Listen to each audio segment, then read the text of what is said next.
Sejarah peradaban Islam telah mencatat banyak nama-nama besar sebagai pejuang-pejuang Islam dan ulama-ulama besar.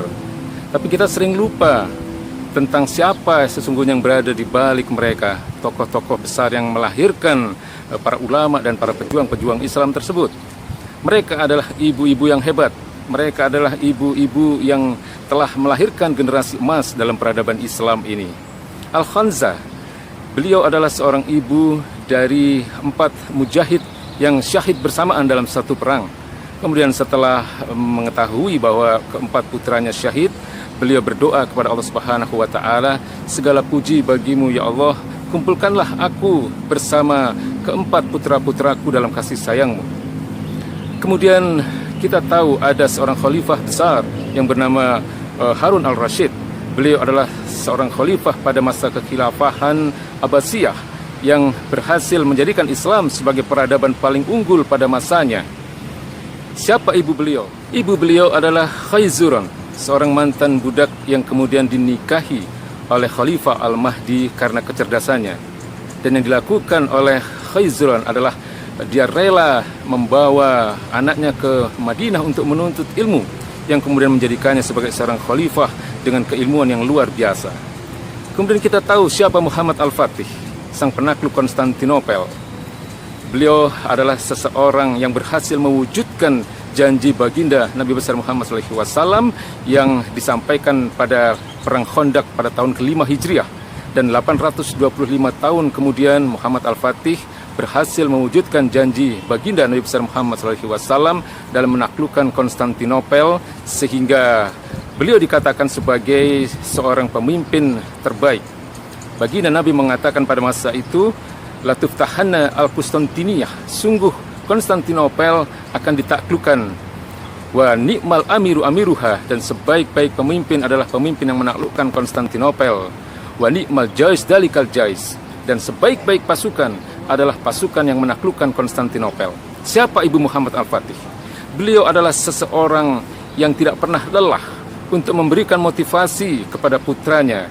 Beliau setiap setelah sholat subuh, beliau mengajarkan ilmu geografi dan menunjukkan di mana letak Konstantinopel. Sehingga pada saatnya, pada tahun 1453, Muhammad Al-Fatih pada usia 21 tahun, beliau berhasil mewujudkan janji baginda Nabi besar Muhammad SAW yang disampaikan 825 tahun sebelumnya. Kemudian kita tahu ada para imam mazhab, ada Imam Maliki, kemudian Imam Syafi'i, dan Imam Hambali.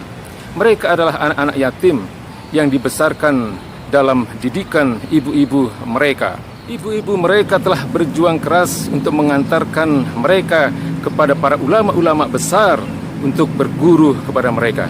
Dan mereka benar-benar ikhlas di dalam meluangkan waktu, tenaga, dan pikiran mereka demi menjadikan anak-anak mereka sebagai ulama-ulama besar. Merekalah ibu-ibu teladan, merekalah ibu-ibu hebat yang melahirkan generasi emas dalam peradaban Islam. Lalu kita lihat bagaimana hari ini ibu-ibu kaum muslimah, mereka tidak lagi menjadikan Rasulullah SAW, para sahabat, para pejuang Islam, dan para ulama-ulama besar sebagai idola-idola mereka. Hari ini visi dan misi kehidupan mereka telah bergeser.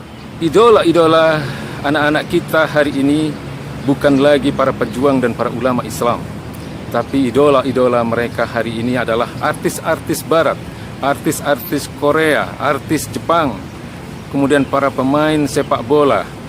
Thaqafah Islam mereka hari ini jauh di bawah apa yang telah dimiliki oleh generasi-generasi sebelumnya. Jangankan untuk menguasai bahasa Arab, untuk membaca Al-Quran pun banyak di antara mereka yang belum bisa. Mengapa ini terjadi? Karena hari ini kita hidup di bawah naungan sistem yang kita sebut dengan sistem kapitalisme sekularistik. Sementara para ulama dan para pejuang Islam masa lalu, mereka hidup di bawah naungan sistem Islam yang sempurna. Maka yang harus kita lakukan hari ini adalah bagaimana kita mendidik, bagaimana kita membina, dan bagaimana kita menjadikan anak-anak kita memahami agama ini dengan sebaik-baiknya. Jadikanlah mereka memahami ilmu ini secara fundamental.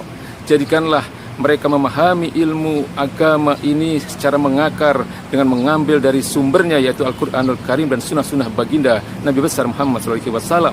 Meskipun hari ini kita yang memegang teguh Al-Quran dan As-Sunnah seringkali disebut sebagai kaum radikal, kaum ekstremis, kaum fundamentalis dan sebagainya. Selayaknya ibu-ibu muslimah hari ini mengambil teladan dari ibu-ibu muslimah pada masa lalu yang telah berhasil mencetak generasi emas.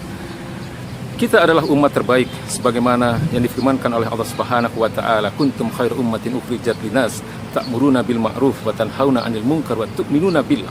Kalian adalah umat terbaik yang dilahirkan untuk manusia karena kalian menyeru kepada kebaikan, karena kalian ya'muruna bil ma'ruf, karena kalian mengajak kepada kebaikan dan kalian mencegah dari kemungkaran dan kalian beriman kepada Allah Subhanahu wa taala. Saatnya kita bangkit sekarang. Saatnya kita menjemput peradaban Islam yang agung yang dijanjikan oleh Allah Subhanahu wa taala dan Rasul-Nya. Didiklah anak-anak kita dengan pemahaman Islam yang baik dan benar. Berikan kepada mereka guru-guru agama yang baik sehingga kita berhasil menciptakan generasi-generasi yang tangguh.